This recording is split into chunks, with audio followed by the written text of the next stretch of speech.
നമ്മുടെ ജീവിതത്തിൽ പലപ്പോഴും നമ്മൾ ഒരിക്കലും ഒരാളെ പൂർണ്ണമായി മനസ്സിലാക്കി എന്ന് ചിന്തിക്കരുത്. അതിപ്പോൾ ഏത് ബന്ധങ്ങളായാലും ശരി, സഹോദര ബന്ധങ്ങളായാലും സുഹൃത്ത് ബന്ധങ്ങളായാലും ആരായാലും എന്ത് ചെയ്യണം, പൂർണ്ണമായിട്ടും ഒരാളെ, അതായത് ഒരു മനുഷ്യനെ ആർക്കും തന്നെ പൂർണ്ണമായിട്ട് മനസ്സിലാക്കാൻ കഴിയില്ല. അത് എന്നുള്ളത് ഒരു പ്രപഞ്ച സത്യം തന്നെയാണ്.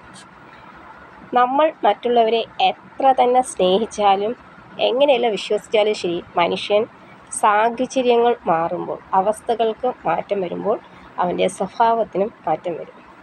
അവരെ മാത്രം നമ്മൾ പരാതി പറഞ്ഞുകൊണ്ട് കാര്യമായില്ല. നമ്മളായാലും ശരി, സാഹചര്യങ്ങൾക്ക് മാറുന്നതിനനുസരിച്ച് ഞാനോ നിങ്ങളോ ആവട്ടെ, നമ്മൾക്ക് മാറ്റങ്ങൾ വരുന്നതായിരിക്കും.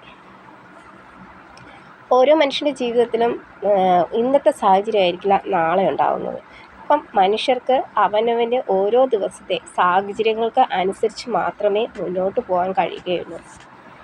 അതുപോലെ തന്നെ ജീവിതത്തിൽ നമ്മൾ എത്ര തന്നെ സത്യം പറയട്ടെ, സത്യം വേഗം ആരും വിശ്വസിക്കില്ല. പക്ഷെ കള്ളമാണെങ്കിലോ, നമ്മൾ ഒരു പ്രാവശ്യം ഒരു കള്ളം പറഞ്ഞാൽ അത് വളരെ വേഗത്തിൽ തന്നെ കാട്ടുതീ പോലെ പടർന്ന് മറ്റുള്ളവർ അത് വിശ്വസിക്കുകയും ചെയ്യും.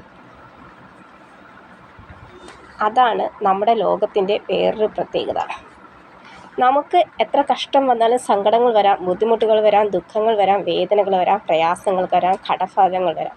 വരുന്ന സാഹചര്യത്തിലെല്ലാം നമ്മളെ സഹായിക്കാനായി നമുക്ക് 100 സൗഹൃദങ്ങൾ കാണും, 100 ബന്ധുക്കൾ കാണും. എല്ലാവരും ഉണ്ടെങ്കിലും നമുക്ക് ഒരാളെങ്കിലും നമ്മളെ സഹായിക്കാൻ, നമ്മളെ സ്നേഹിക്കാൻ, നമ്മളെ ആ ബുദ്ധിമുട്ടിൽ നിന്നും കൈപിടിച്ച് നടത്തുവാൻ ഒരാളുണ്ടെങ്കിൽ അയാളാണ് ഈ ലോകത്തെ ഏറ്റവും വലിയ ഭാഗ്യവാൻ അല്ലെങ്കിൽ ഭാഗ്യവതി എന്ന് പറയുന്നത്. കഷ്ടങ്ങൾ, സങ്കടങ്ങൾ, ദുഃഖങ്ങൾ, വേദനകളെല്ലാം തന്നെ എല്ലാ മനുഷ്യർക്കും ജീവിതത്തിൽ വരുന്നതായിരിക്കാം.